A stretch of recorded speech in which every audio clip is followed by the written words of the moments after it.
A bestseller is a book that is included on a list of top-selling or frequently borrowed titles, normally based on publishing industry and book trade figures and library circulation statistics. Such lists may be published by newspapers, magazines, or bookstore chains. Some lists are broken down into classifications and specialties. An author may also be referred to as a bestseller if their work often appears in this category. The New York Times bestseller list is one of the best-known bestseller lists for the U.S. This list tracks national and independent bookstores, as well as sales from major internet retailers such as Amazon.com and Barnes & Noble. Other well-known lists are published by Publishers Weekly, USA Today and The Washington Post. In everyday use, the term bestseller is not usually associated with a specified level of sales, and may be used very loosely indeed in publishers' publicity.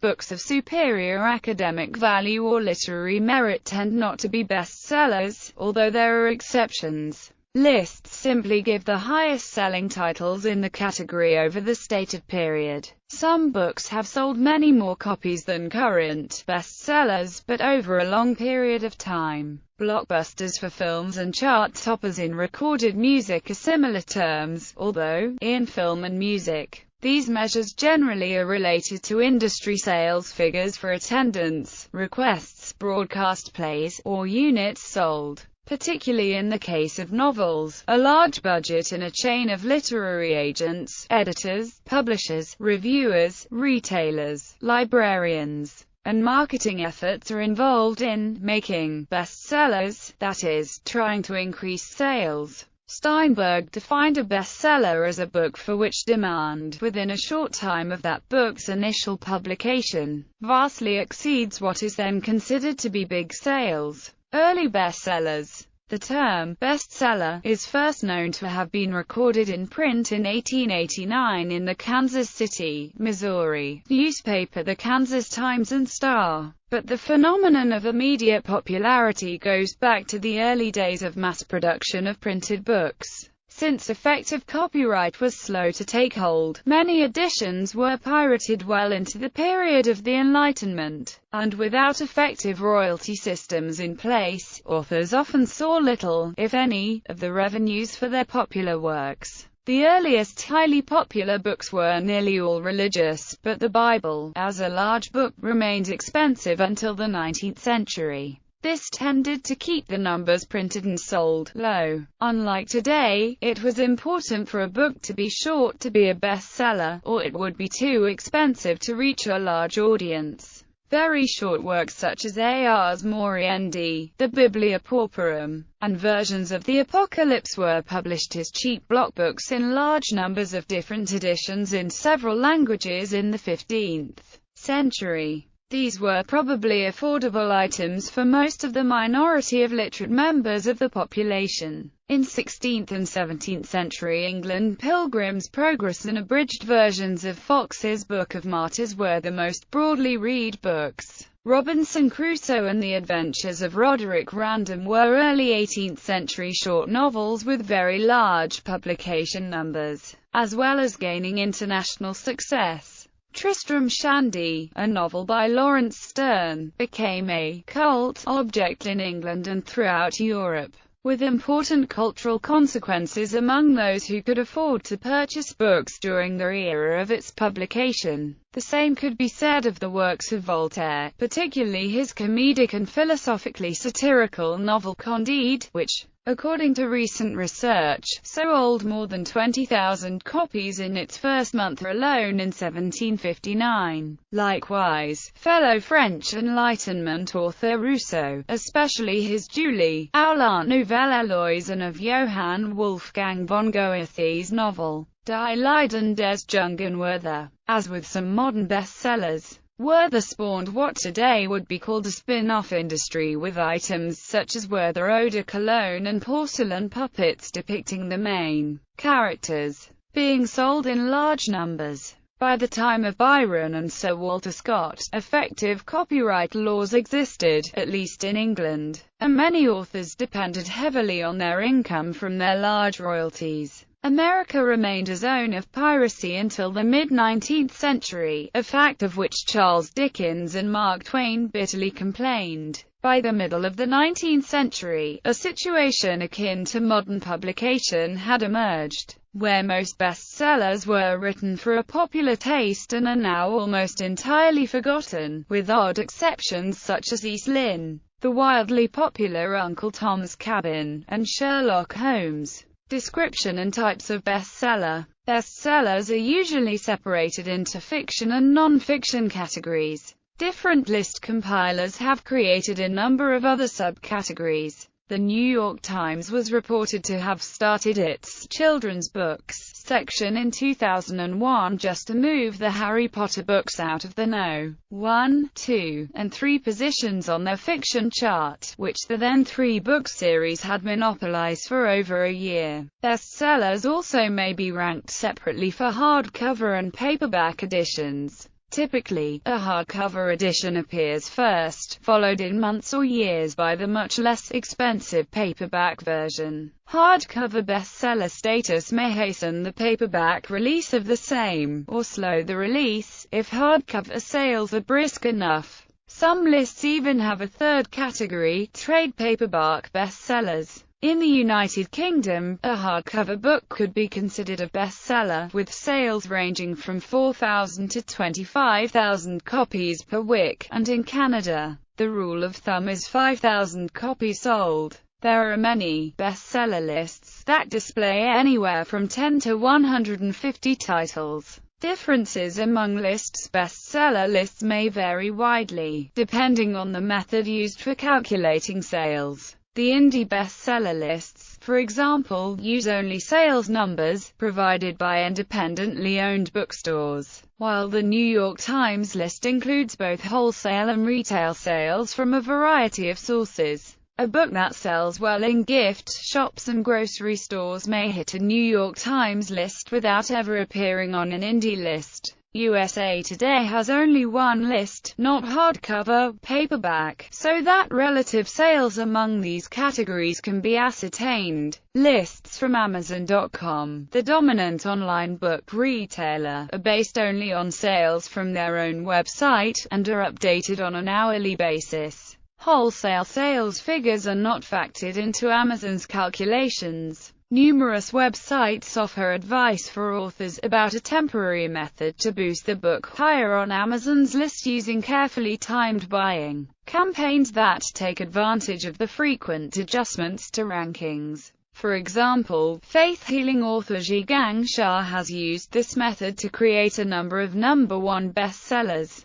The brief sales spike allows authors to tout that their book was an Amazon.com top 100 seller, in marketing materials for books that actually have relatively low sales. Eventually, book buyers may begin to recognize the relative differences among lists and settle upon which lists they will consult to determine their purchases. The weight and price of a book may affect its positioning on lists. The Amazon.com list tends to favor hardcover, more expensive books, where the shipping charge is a smaller percentage of the overall purchase price or is sometimes free, and which tend to be more deeply discounted than paperbacks. Inexpensive mass-market paperbacks tend to do better on the New York Times list than on Amazon's. Indian publishers weekly separate mass-market paperbacks onto their own list. Category structure affects the positioning of a book in other ways. A book that might be buried on the indie hardcover fiction list could be positioned very well on the New York Times hardcover advice list or the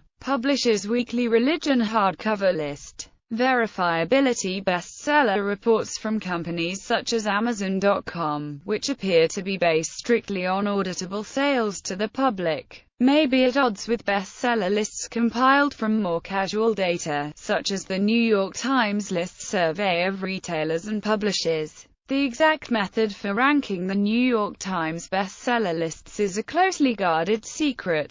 This situation suggests a similar one in the area of popular music. In 1991, Billboard magazine switched its chart data from manual reports filed by stores to automated cash register data collected by a service called SoundScan. The conversion saw a dramatic shake-up in chart content from one week to the next. Today, many lists come from automated sources. Booksellers may use their POS systems to report automatically to BookSense. Wholesalers such as the giant Ingram Content Group have bestseller calculations similar to Amazon's, but they are available only to subscribing retailers. Barnes & Noble and other large retail chains collect sales data from retail outlets and their websites to build their own bestseller lists. Nielsen BookScan US is perhaps the most aggressive attempt to produce a completely automatic and trusted set of bestseller lists. They claim to be gathering data directly from cash registers at more than 4,500 retail locations, including independent bookstores. Large chains such as Barnes & Noble, Powell's Books, and Borders, and the general retailer Costco. Unlike the consumer-oriented lists, BookScan's data is extremely detailed and quite expensive. Subscriptions to BookScan cost up to $75,000 per year, but it can provide publishers and wholesalers with an accurate picture of book sales with regional and other statistical analyses. The making of a bestseller. Ultimately, having a great number of buyers creates a bestseller. However, there is a distinct making of process that determines which books have the potential to achieve that status. Not all publishers rely on, nor strive for, bestsellers, as the survival of small presses indicates. Large publishing houses, on the other hand, are like major record labels and film studios, and require consistent high returns to maintain their large overhead. Thus, the stakes are high. It is estimated that 200,000 new books are published each year in the U.S., and less than 1% achieve bestseller status. Along the way, major players act as gatekeepers and enablers, including literary agents, editors, publishing houses, booksellers, and the media. The high visibility of an established and best-selling author is paramount in the equation also. In addition to writing the book, an author has to acquire representation and negotiate this publishing chain. At least one scientific approach to creating bestsellers has been devised. In 2004, Didier Sornet, a professor of geophysics and a complex systems theorist at UCLA, using Amazon.com sales data, created a mathematical model for predicting bestseller potential based on very early sales results. This information could be used to identify a potential for bestseller status and recommend fine-tuned advertising and publicity efforts accordingly. In 1995, the authors of a book called The Discipline of Market Leaders colluded to manipulate their book onto the bestseller charts. The authors allegedly purchased over 10,000 copies of their own book in small and strategically placed orders at bookstores whose sales are reported to BookScan. Because of the ancillary benefits of making the New York Times bestseller list, the authors felt that buying their own work was an investment that would pay for itself. The book climbed to number 8 on the list, where it sat for 15 weeks, also peaking at number 1 on the Businessweek bestseller list. Since such lists hold the power of cumulative advantage, chart success often begets more chart success. And although such efforts are not illegal, they are considered highly unethical by publishers. Unread bestsellers have gained such great popularity that it has sometimes become fashionable to purchase them. Critics have pointed out that just because a book is purchased doesn't mean it will be read.